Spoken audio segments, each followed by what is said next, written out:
Hi everyone and welcome back to the channel. Gordon Chesapeake here. Hope you guys are doing well.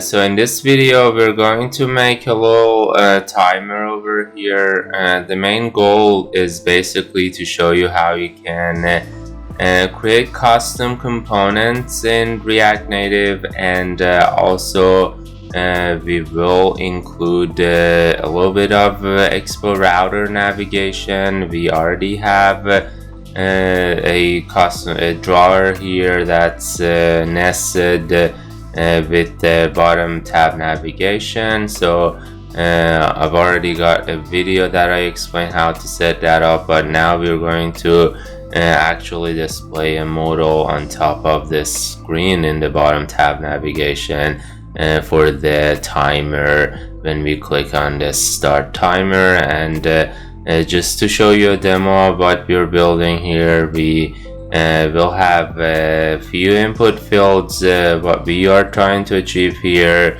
if you do a lot of what's called Tabata workouts, I believe, kind of like interval workouts. You work out for 30 seconds, rest for 10 seconds, and do another 30 seconds, kind of like CrossFit style kind of thing. This is very handy, or you can have any kind of use case for this, I guess. Just following what example I just said, you have like 20 seconds of work interval, then you're gonna rest for 10 seconds, and then you probably want to do it for, I don't know, 10 sets. And if you want to have also a 10-second countdown at the beginning, you can check this box. Now the logic for this is more like JavaScript and math. So if the timer doesn't work fine, that's not a problem. I'm sure you can go in there, as you'll realize by the end of this video.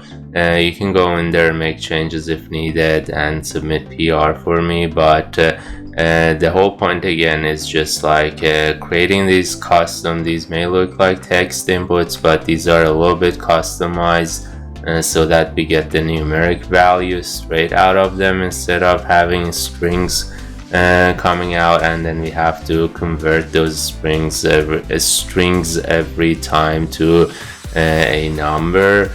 And then once I hit the start timer, I'm going to start this timer. That was a modal that came up, and we have some user feedback also. 3, 2, 1, for example, you see here a beep, and there is also a vibration, like if you have an actual device, when it does the 3, 2, 1, it vibrates as well.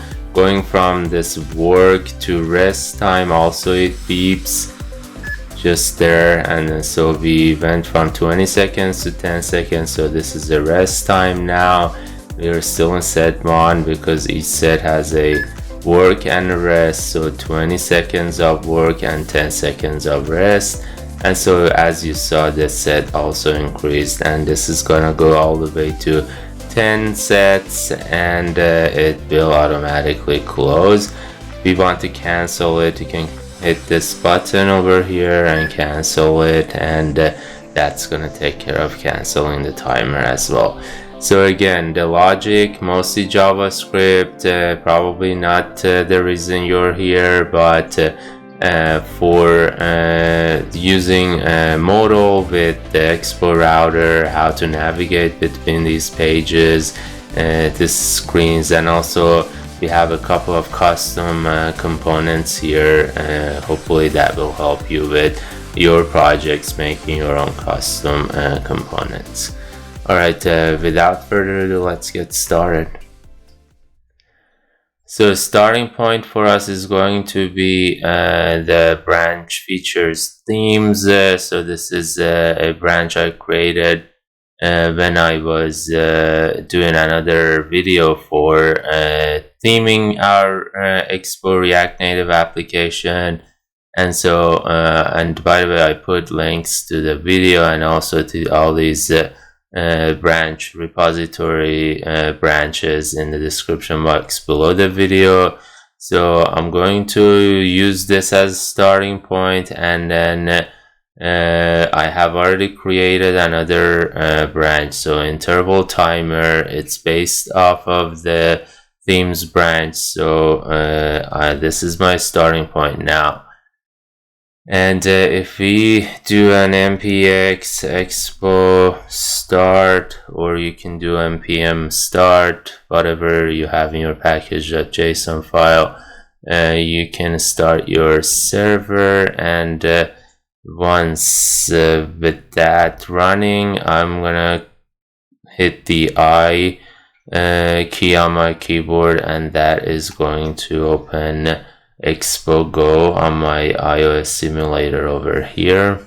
And there we go. So this is how we left after that video on the theming. We have the themes over here, light and dark.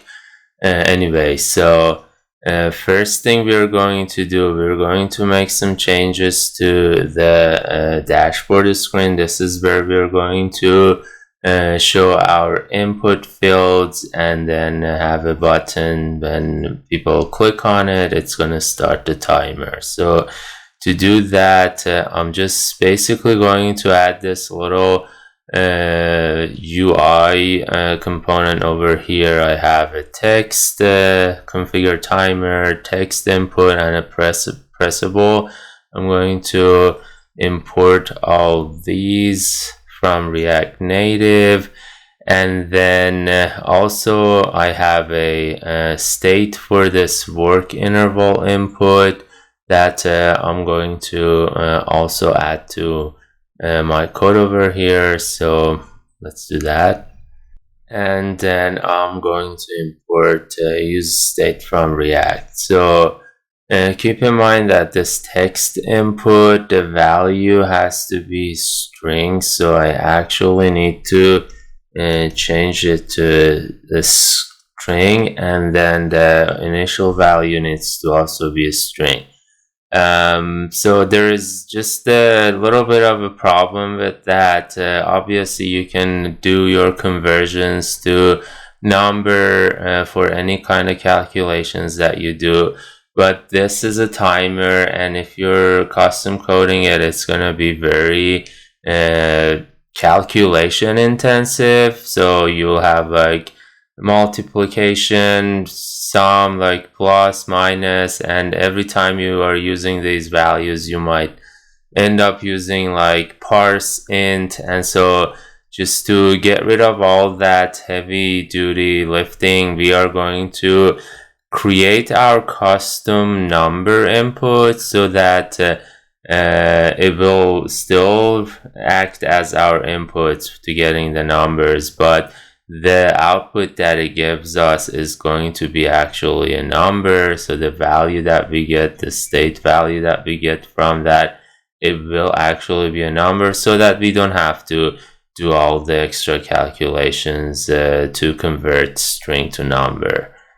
For our custom number input, I'm creating this new component over here. So I've made a new folder, components, and then this file over here, which holds what I need to basically for this custom number input component. And I'm going to paste some text over here, some code over here. As you can see in the return statement over here, we have a text which is gonna be the label for that number input, and we're still using the text input from React Native for this with the keyboard type of numeric. But as I scroll up here, you can see that the props that we are getting from the parent component or page is a value of type number.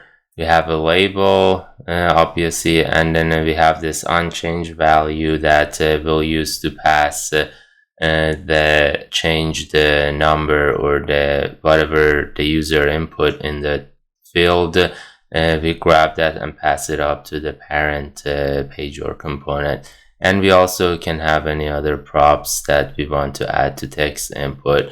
Something to note here is that the input props that we are getting here, this will extend the text input props except for the value and unchanged text. If you recall, or if you've seen it before, the text input over here actually has a unchanged text prop as well, but the way it normally works is just like you set the state that you've used for the value to this whatever changed text that is kind of getting recorded through this prop over here.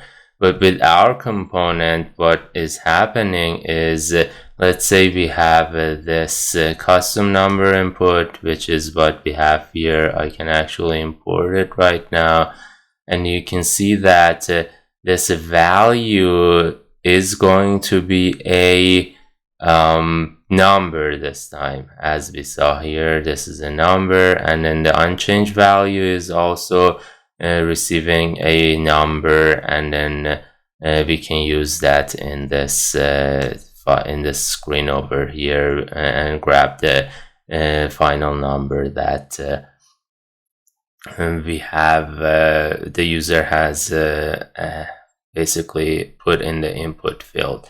So with this change, now this can be a number, and then our original number is gonna be 0, and we can get rid of this text input that we had. So we have now our own custom number input, and that basically we give a label, value, and unchanged value, and everything else will be taken care of inside the component itself. Back to our page over here, our index.tsx, which is for our this dashboard screen.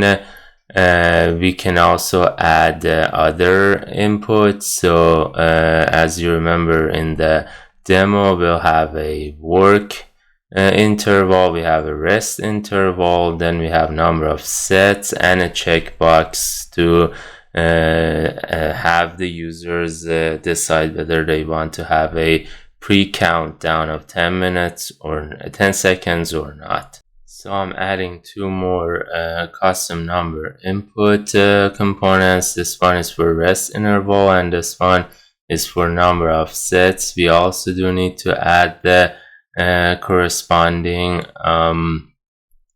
states for these, so I'm going to also add them over here. We have a rest interval input and a number of sets, originally 0 and 1, and now that should be fine.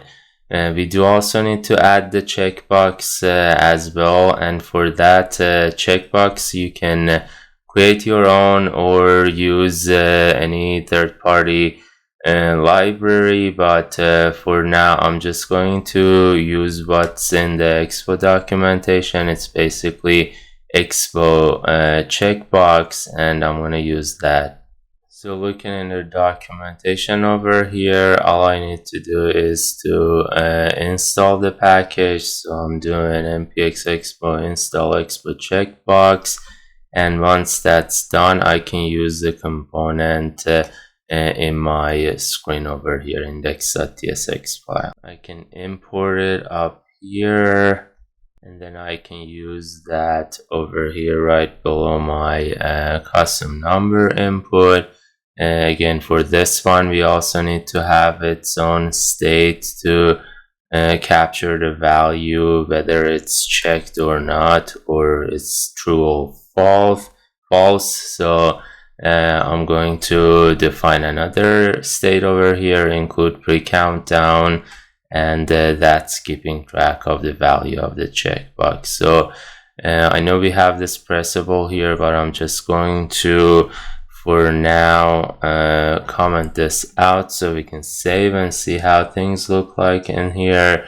So you can see I have configure timer, and then this should be actually a text box, and we do kind of like have some styling with Tailwind classes over here, but we do not actually see that. For example, like the text size for the label doesn't look right.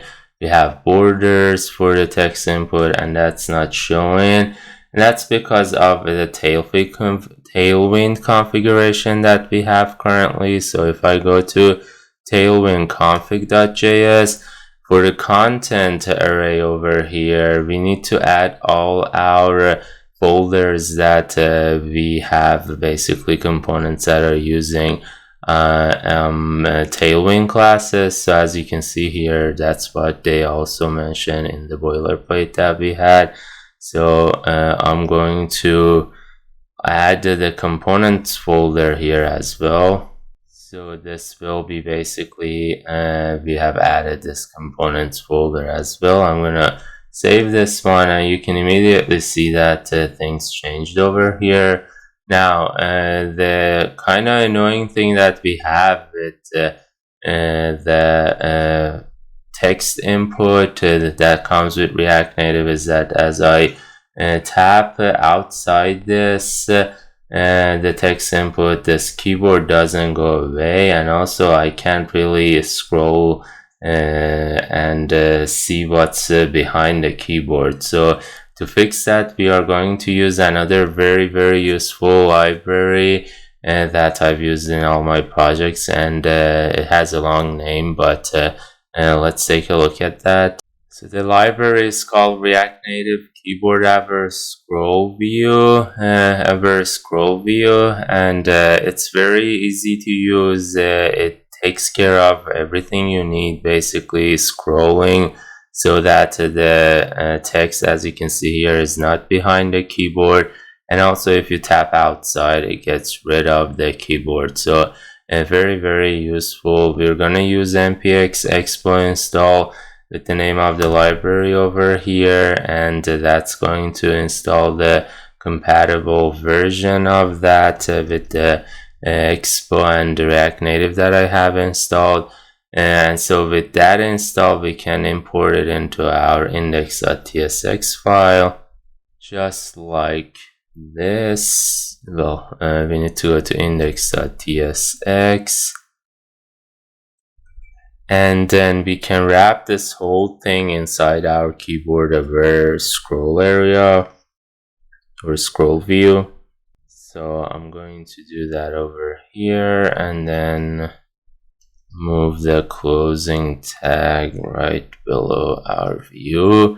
So there are some props that you can use. Always bounce vertical as false means if we don't have scrolling, like we don't have enough text or components or real estate here that really needs scrolling, we don't want to have the bounce in effect. So that's just for that. And then we need to also give it a flex of 1, and I'm also doing the width of full width so that it covers the whole screen. And so if I save it now, I can, as you could see, like with these classes, everything was pushed up, and then if I tap on this thing, if we had the things going under keyboard, it would be scrollable, and then if I tap outside as I just did, it will get rid of the keyboard. So that's very helpful when you're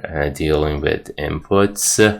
And then finally, going back to this button that we have here, basically pressable component, we have a handle start function over here that we need to invoke on press. What that will do is open a modal on top of this screen that we have and starts the counter for us. So before doing that, we are going to also handle the disabled state for this button that we are adding, and this one is just gonna be very simple, kind of basic validation kind of thing. So just again copying some code here, we're gonna use use effect hook here, and we need to also define the state for this one. So And so is start button disabled is our state, and what's happening here is that as we change these inputs over here, it's gonna look if our work interval is greater than 0, then it's gonna enable that button for us. Right now you can see it's disabled, and with disabled, with the Tailwind class that we have, it's kind of like BG in a background of gray. But as soon as I give it a number of more than 0 here, it's going to turn into the enabled background, which is the background primary that we have. Now that's, like I said, very basic.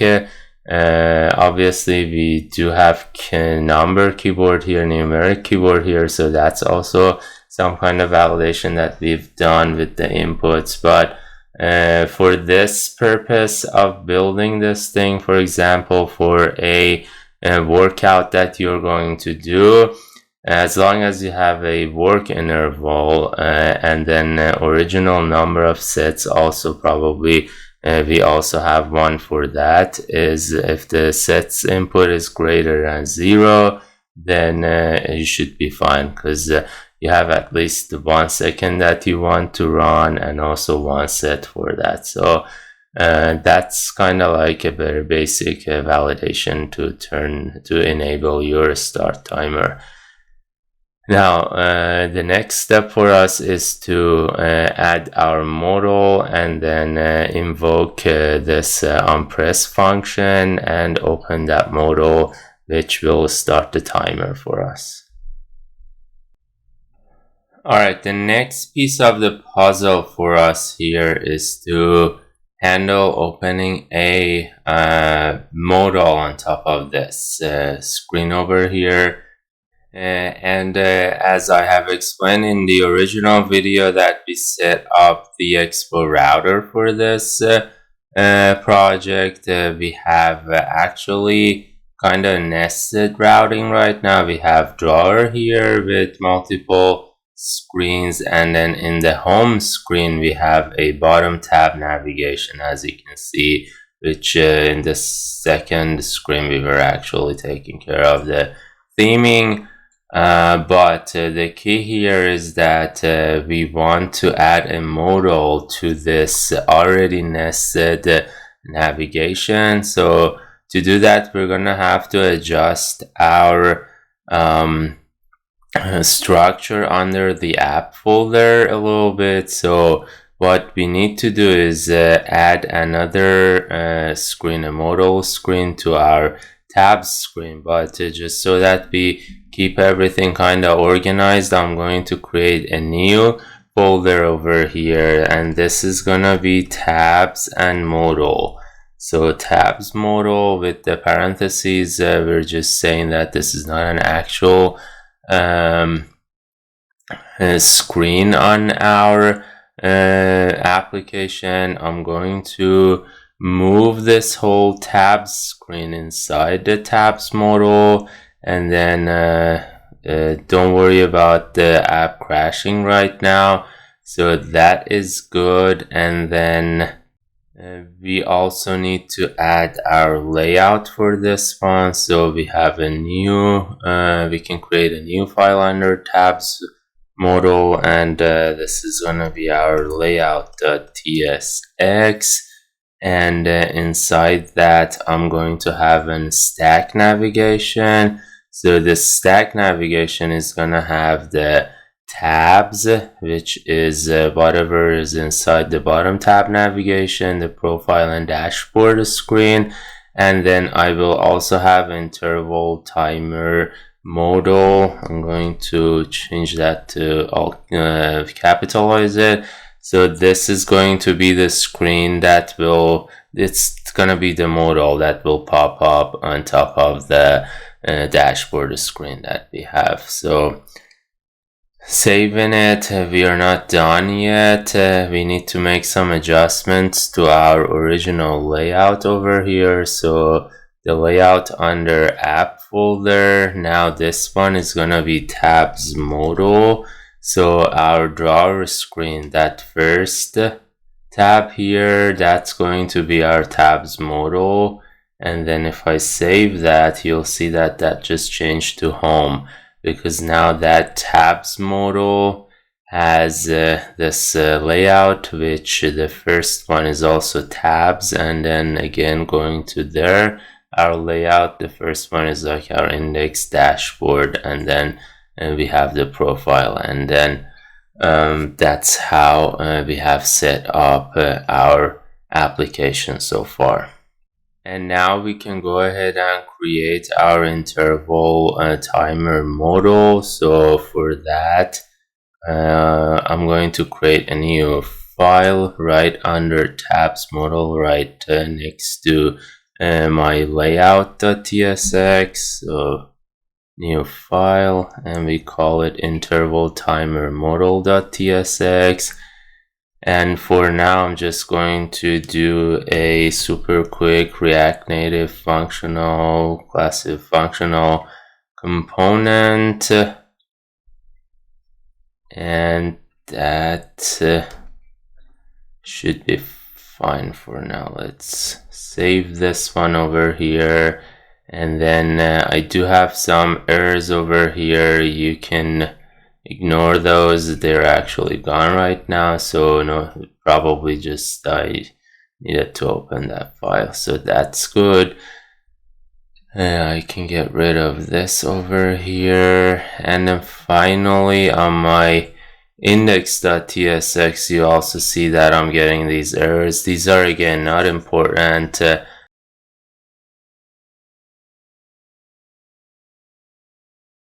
So everything is fine here. Now the next thing we need to do is just open this modal after we click on this start timer over here. So I do have this handle start function that will be called on press, and what I'm going to do, I'm going to define that up here, and we need to also bring the use the router from Expo Router, so that we can handle routing.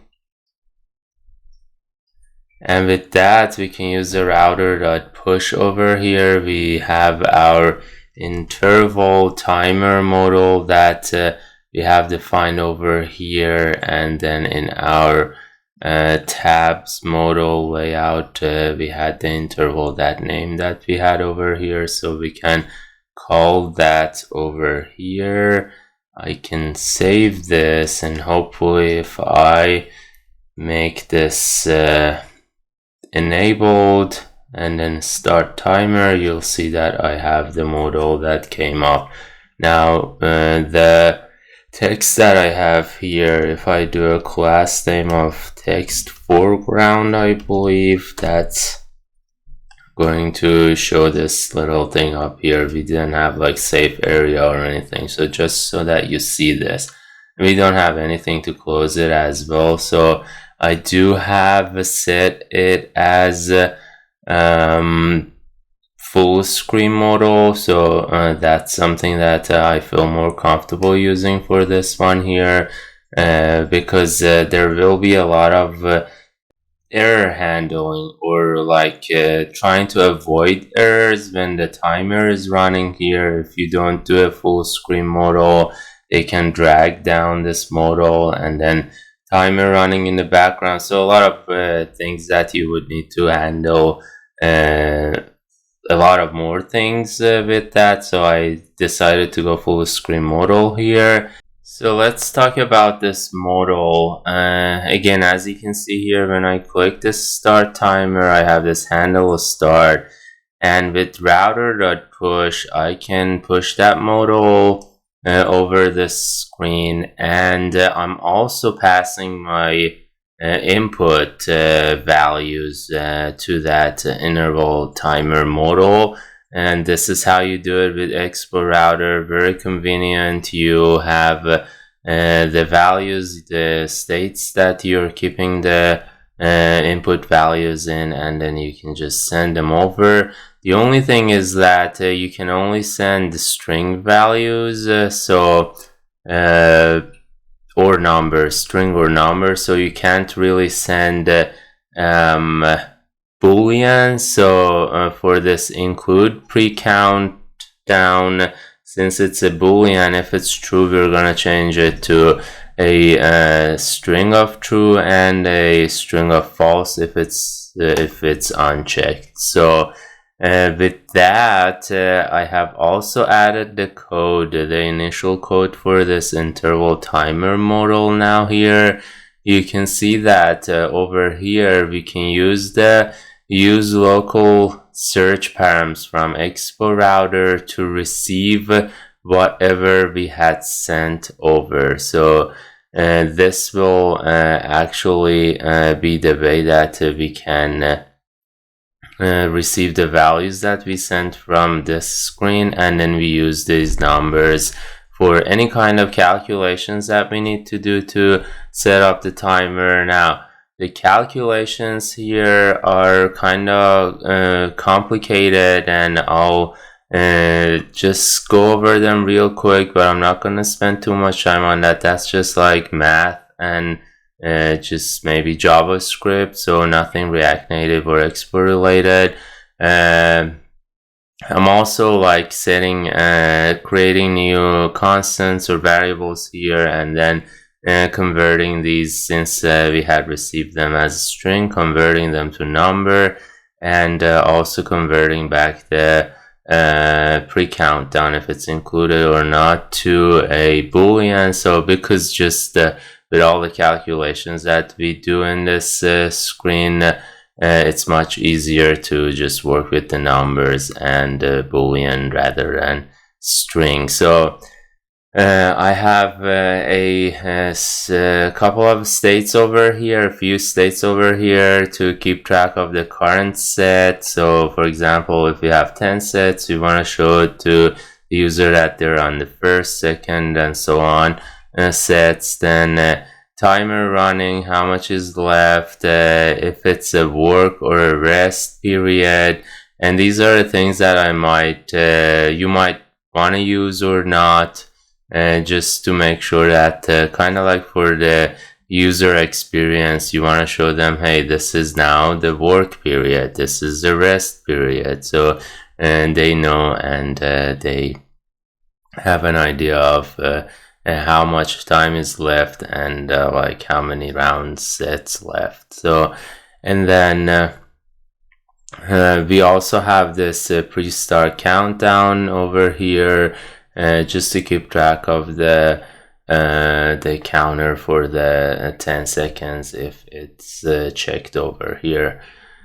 Again, not going into details. If we have that checked, we are going to start the pre-countdown originally. If not, we're just gonna set the timer running, and we're gonna look at these work and rest intervals and go through the set interval function that we have over here. Every 1 second, we're gonna decrease the time left by 1 second. So again, this is JavaScript. Don't forget to clear the interval after everything is done, so that you don't run out of memory.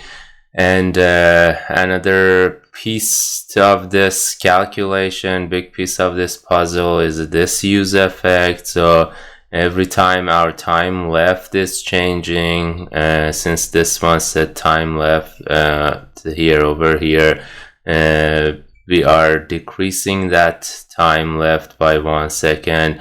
We are going to check if we have any sets left, then we do some logic over here if we are in the work period, and then after that we're gonna have a rest period, so on and so forth. Again, just logic over here. This is the logic for starting and stopping the pre-countdown, pre-start countdown, the 10 seconds that we have. And then again, this is also part of that logic. And finally, we have this cancel. If I start the timer, we have this cancel timer, and that will basically have to stop everything that's happening over here and then go back to our main page, and we gonna have to make sure that we reset the timer and everything on that as well. And eventually, finally, we'll go back to the original page screen that we had, and that's happening using this router.push /. It's going to go back to the previous screen, and it's always a good thing to check, and I might be able to show you why I'm doing this.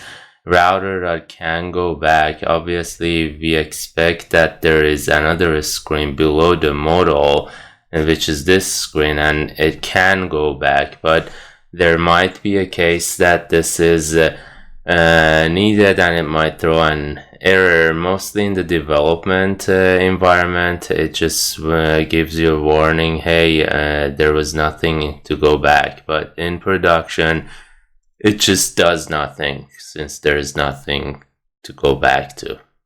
And so as for the interface that we had for this thing over here, so this we have like the interval timer up here, we have starting in, and then we have we don't right now I'm not showing the timer because I have another component for it, but I'll add that in a minute. We also are showing the current set, like how many sets out of the total sets we have gone through, and then there is the cancel timer that will take us back. So for this timer box where we are showing the timer, I have another component. So in this components folder, I'm going to add a new component called timerbox.tsx, and I'll just grab the code for that as well. So again, nothing very complicated. Don't worry about these errors that you can see. If you restart VS Code, these will go away. And but what you will see here is the minute and seconds remaining. So in two kind of like dashed bordered boxes. I'll show you in a second. But the main thing is that we are formatting the time left.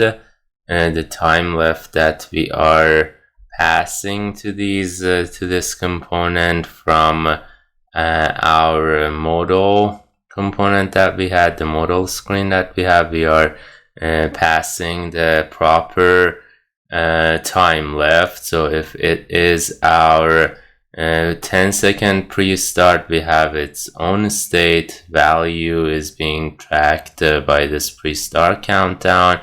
If it's the actual timer, we are keeping track of that in this time left state. So with that, I'm going to save these. Now this is good. There are a couple more things that we can do just to make it look more kind of like have a better user experience with that. Because for example, if you're using this for a workout, maybe it's a good thing when you're counting down, you kind of make the phone vibrate, or have like a sound, a beep sound when we get to 3, 2, 1. And so for that, we can actually use a couple other libraries, including expo-haptics and expo-av. So with the haptics, you can actually make the phone vibrate. So I'm gonna copy the code here, npx expo install that we have over here, and in the terminal, opening a new terminal, expo-haptics, and with the AV we can also add some kind of like beep sound or whatever you want to, just to have more feedback for the user, letting them know, hey, there is 3 seconds left. So I'm downloading these two libraries, and then haptic is simple. You can just like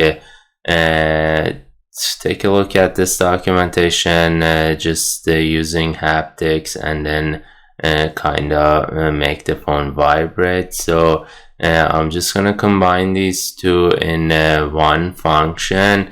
What we will have is for the expo-av for the audio, we need to have a beep sound and mp3 file. So I have this beep sound that I'm getting from this soundj.com. You can obviously get your own sound and make sure copyright everything is good. But I put a link to this page also in the description box below the video. I'm going to grab that, and we're going to put the mp3 file under our assets folder. So now I have it here. It's just a quick beep like that, if you heard it. But as for the logic, we need to load these at the beginning of this basically component load.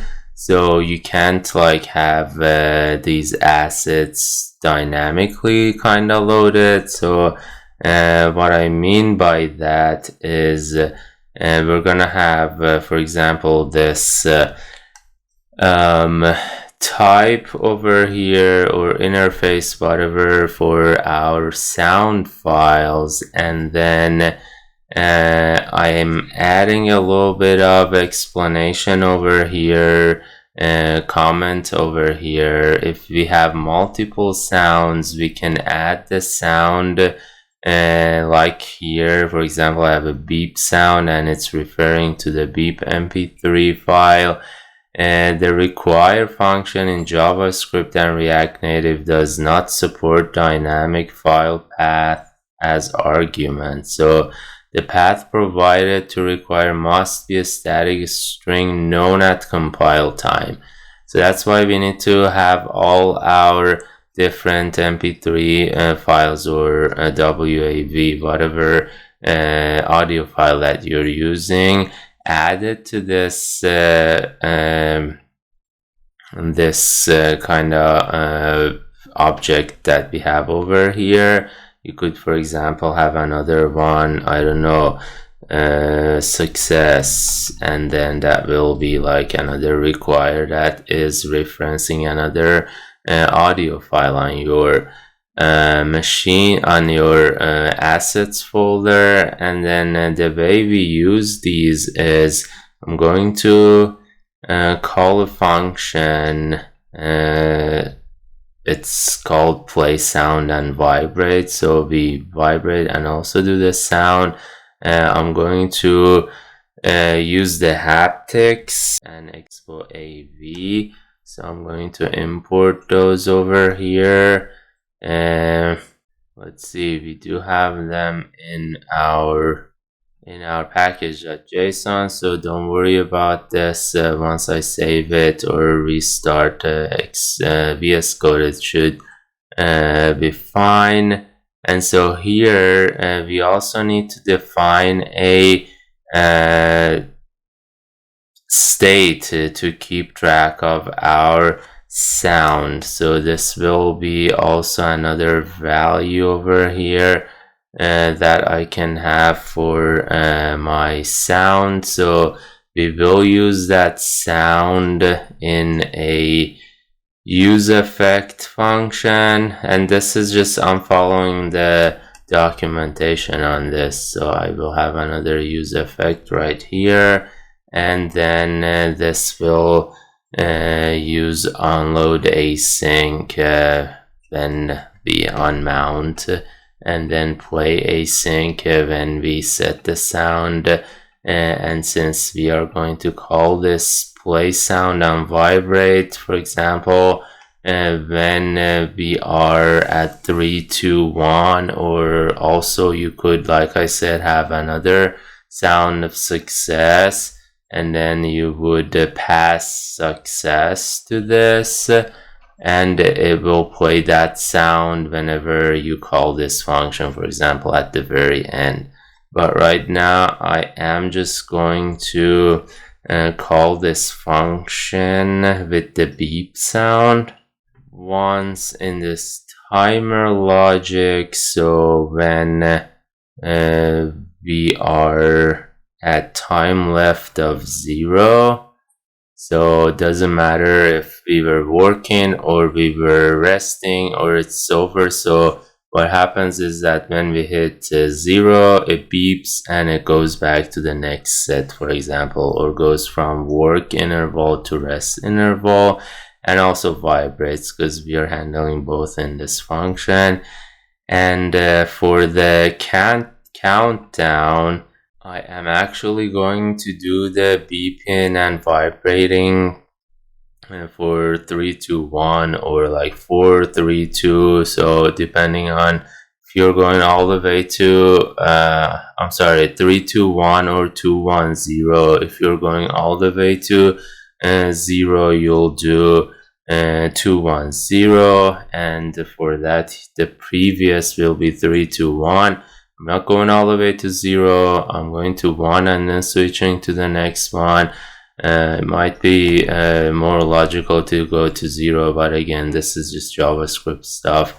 And so if I'm at 3, 2, 1, which means my previous value was 4, 3, 2, I'm going to play sound and vibrate. And I'm going to save that and then start the timer. I don't think we'll fill the vibe. Well, you heard the countdown 3, 2, 1, but we won't feel the vibration. And then we should hear the sound at 1 again here. Then after 1, when we switch to the other one. And keep in mind that for the timer box that I had here, the way I was showing this with the little boxes, you could use third-party libraries to show like a circle, for example, counter. I know there is at least 2 of them that you can use. So one of them is this React Native countdown circle timer. Again, the logic will be the same. You just use these components to show the numbers, and they might look better. Or you can use the React Native circular progress. Again, the time shown there is what you will calculate with the logic, and then you can do the rest, basically this whole thing, the circle thing, and with the countdown will be handled by the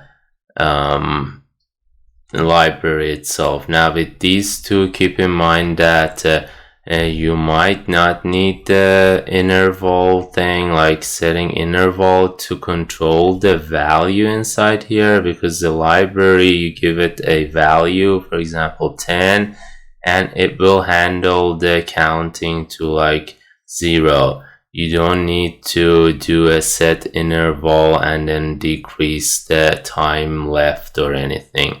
But you might need to use the set interval still to manage your like sound and vibration, or going from the work state to rest state, changing set 1 to set 2. So it's a combination. This will be mostly good for only kind of like a UI thing. Most of the logic will still be the same as what I have here.